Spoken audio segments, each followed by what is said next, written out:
This video is sponsored by Ram Ram Group of Companies, co-sponsored by Nature House and Bhaiya Ji Silver Coated Ilaichi। तो DNA वाले बयान को लेकर ब्रजेश पाठक ने कई तरह की बातें कही।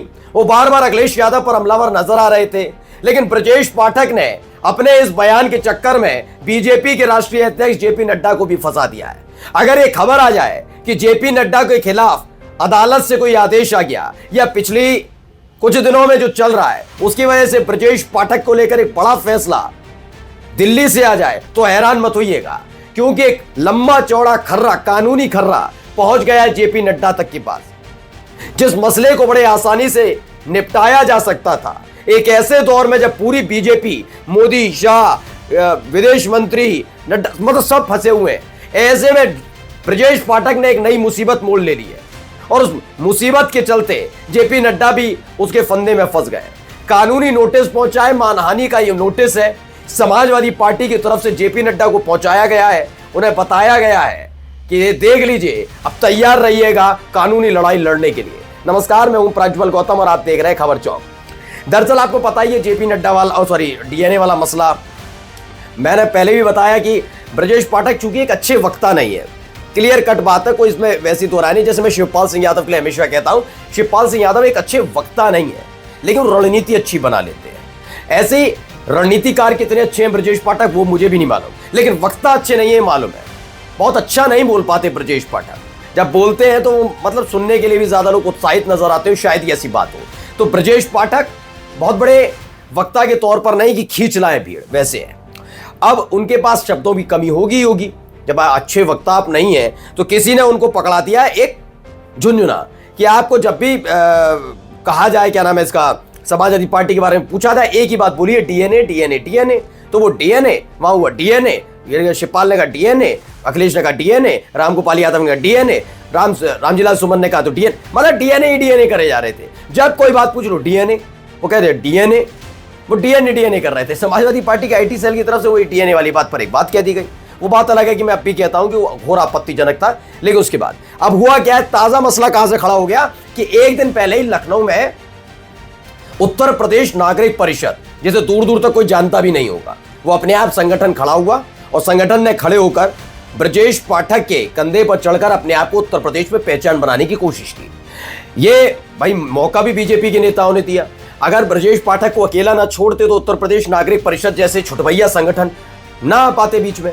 उन्होंने सोचा अगर भैया योगी आदित्यनाथ की सजातीय करनी से ना ये कर सकती है तो हम भी करके देख लेते। फिलहाल इसके फौरन बाद ही समाजवादी पार्टी की तरफ से एक एक्शन लिया गया। ब्रजेश पाठक को लग रहा था मेरे ही खिलाफ लिया जाएगा, लेकिन उन्होंने ऐसी मुसीबत में फंसा दिया है कि दिल्ली से अगर संदेश ब्रजेश पाठक तक पहुंच जाए कि आप डिप्टी सीएम नहीं बल्कि पूर्व डिप्टी सीएम है, तो बड़ी बात नहीं। क्यों? खबर देखिए। बीजेपी अध्यक्ष जेपी नड्डा पर निशाना, डीएनए विवाद में ब्रजेश पाठक के बाद समाजवादी पार्टी का नया टारगेट, दिया मानहानि का नोटिस। क्यों दिया गया है वो बता देता हूं। दरअसल उत्तर प्रदेश में डीएनए का मुद्दा लगातार गहरा रहा है। अब इसने देश की राजनीति को एक बार फिर से गरमाया है। समाजवादी पार्टी मीडिया सेल ने सूबे के उप मुख्यमंत्री ब्रजेश पाठक के डीएनए को लेकर एक आपत्तिजनक पोस्ट किया। मैं इस भाषा से पूरी तरह से सहमत हूं, क्योंकि जिस भाषा का इस्तेमाल समाजवादी पार्टी के आईटी सेल ने किया वो वाकई आपत्तिजनक है।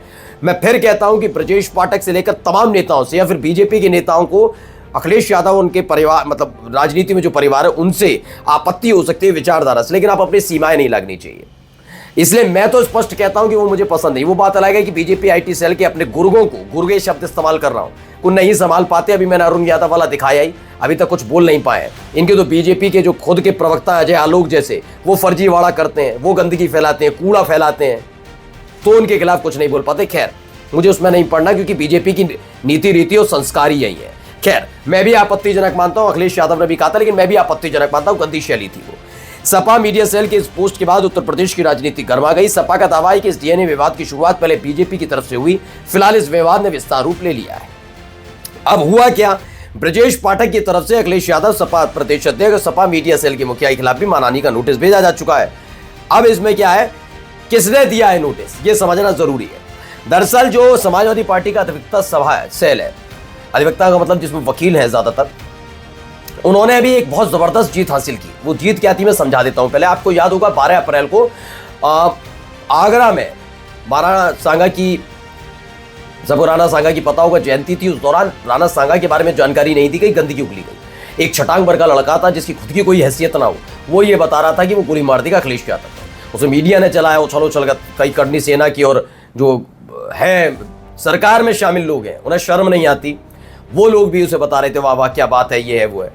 उसके बाद उत्तर प्रदेश की पुलिस कार्रवाई नहीं कर रही थी। आखिरकार यही अधिवक्ता सभा जाती है, उनके वकील जाते हैं वहां जाके कोर्ट में अर्जी देते हैं, कोर्ट में सुनवाई होती है और उसके बाद कान मरोड़ दिए जाते हैं योगी की पुलिस के कि एफआईआर दर्ज करो, इसके खिलाफ एफआईआर दर्ज करनी पड़ती है। तो एक बार फिर से वही अधिवक्ता सभा सक्रिय हुई है। समाजवादी अधिवक्ता सभा के राष्ट्रीय अध्यक्ष कृष्ण करैया पाल ने बीजेपी अध्यक्ष जेपी नड्डा को नोटिस भेजा है। इस नोटिस में बीजेपी नेता और यूपी के उप मुख्यमंत्री ब्रजेश पाठक के उन बयानों को आधार बनाया गया जिसमें ब्रजेश पाठक ने पूर्व मुख्यमंत्री अखिलेश यादव को आड़े हाथों लेते हुए समाजवादी पार्टी के डीएनए पर सवाल खड़े किए थे। ब्रजेश पाठक के बयानों को लेकर समाजवादी पार्टी के अधिवक्ता सभा ने बीजेपी अध्यक्ष को शुक्रवार को नोटिस भेज दिया है। अच्छा, क्यों भेजा है? के पाल कहते हैं कि इसी क्रम में बीजेपी अध्यक्ष जेपी नड्डा को नोटिस भेजा गया है। जेपी नड्डा भारतीय जनता पार्टी के राष्ट्रीय अध्यक्ष हैं और ब्रजेश पाठक उन्हीं की पार्टी के सदस्य हैं, इसलिए बीजेपी नेताओं की तरफ से दिए जा रहे बयान की जिम्मेदारी पार्टी अध्यक्ष होने के नाते जेपी नड्डा की भी बनती है और इसी आधार पर उनको भेज दिया गया। अब यह मामला अभी तक चला था ब्रजेश पाठक तक, वो खुद ही निपट रहे थे कि ट्विटर पर खेल लेंगे, ट्विटर पर निपटा देंगे, हो जाएगा। यहीं के लोकल लोगों ने उनका साथ छोड़ दिया, ना केशव प्रसाद मौर्य साथ आए, ना योगी आदित्यनाथ साथ आए। अब केंद्र तक बात पहुंच गई है। वैसे भी ब्राह्मण समाज जैसे बीजेपी से दूर जा रहा है, तो माना जा रहा है ब्रजेश पाठक का कोई ज्यादा महत्व समझ नहीं पा रही है बीजेपी, तो पहले से ही तैयार बैठी थी कि हटाया जाए। अगर जेपी नड्डा पर बात आएगी तो आप समझ ही सकते हैं आने वाले वक्त में ब्रजेश पाठक की अगर कुर्सी छिन भी जाए। New public inter college Lucknow, admission open. For more information call 0522 282232 और 7755 089585।